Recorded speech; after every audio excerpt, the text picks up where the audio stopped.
All right, let's talk about cryptocurrency. But for a minute, let's cut through all the hype and the noise. We're going to go straight to the source and look at what financial regulators actually test their own professionals on.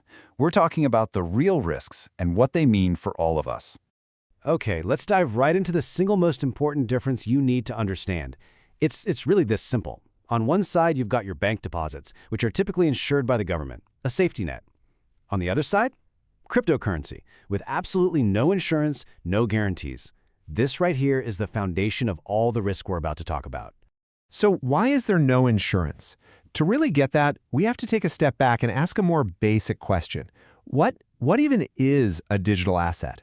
You know, the word cryptocurrency gets thrown around a lot, but it's really just one part of a much bigger picture. And here you go, the official definition. The source material starts with this big, broad category, digital asset.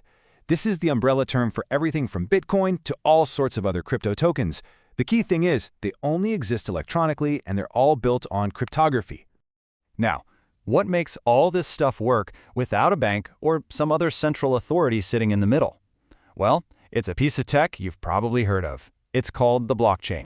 The easiest way to think about this is like a giant public digital notebook that anyone can look at. When someone wants to make a transaction, it gets requested, then bundled up with a bunch of others into what's called a block. Then that block is cryptographically sealed and chained to the one before it. The whole point is to create a public record that's transparent and incredibly hard to change later on. Okay, so we've got this new technology, but how does it fit, or maybe more accurately not fit, into our regular financial system? This is where the risks really start to come into sharp focus. And this is a direct quote from the exam guide. It's blunt and it's absolutely crucial. Unlike the US dollar, crypto is not issued or backed by the US government. That's a fundamental difference you just can't ignore.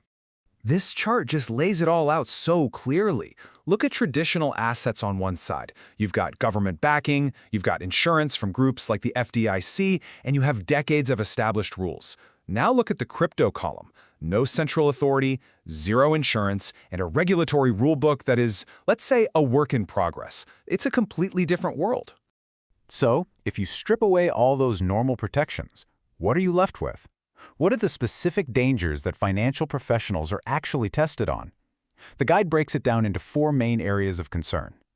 All right, here they are. First, the one everybody knows, market volatility. Prices can swing wildly, dramatically.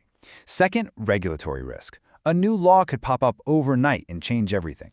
Third is cybersecurity risk. The danger of an exchange getting hacked and assets being stolen is very, very real. And finally, there's something called liquidity risk, which is just a fancy way of saying you might not be able to sell your crypto and get your cash out when you actually want to. But hold on, there's one more risk. And this one is so unique to digital assets that it gets its own special warning. This is all about custody and what it really means when you are your own bank. Just think about that question for a second. In the normal world, if you forget your bank password, you just click a button to reset it. If you lose the key to a physical safe, you call a locksmith. But in this world, what happens? And this right here is the heart of the matter. That private key isn't just a password. It's the only thing that proves you own those assets. If you lose it, the source material couldn't be clearer. Your assets could be gone, permanently. There's no customer service number to call, no forgot password link, often no way to recover them at all.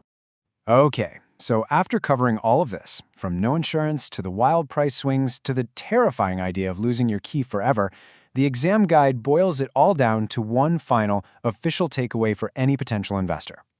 This is what they're called, officially, speculative investments. And that's not just some random label. It means that because of all the volatility and the total lack of protections, these are not seen as conventional investments, like, say, stocks or bonds. And because they're classified as speculative, that leads directly to this final piece of advice on who should even consider them. This is only for investors who fully understand and can financially handle the very real possibility of losing their entire investment. It is explicitly for people with a high tolerance for risk.